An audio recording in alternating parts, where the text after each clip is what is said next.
Hey everyone, want your Mixo AI site to match your brand colors? Here's how to customize your color scheme. Let's get started. First, search for Mixo AI and log into your account. Then here, open the existing project from the dashboard. And in the upper right corner of the screen, click Customize. Then here you'll see several customization options. The first is the site layout. This is to adjust the overall page structure.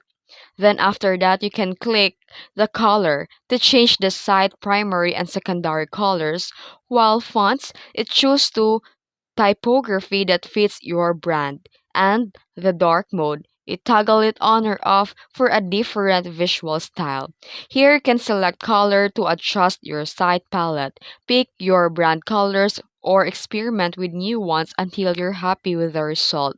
You can now click Save to apply your changes instantly, and that's how you can give your Mixo AI site a custom color scheme that matches your brand perfectly. If you found this video helpful, don't forget to like and subscribe for more tutorials. Thanks for watching.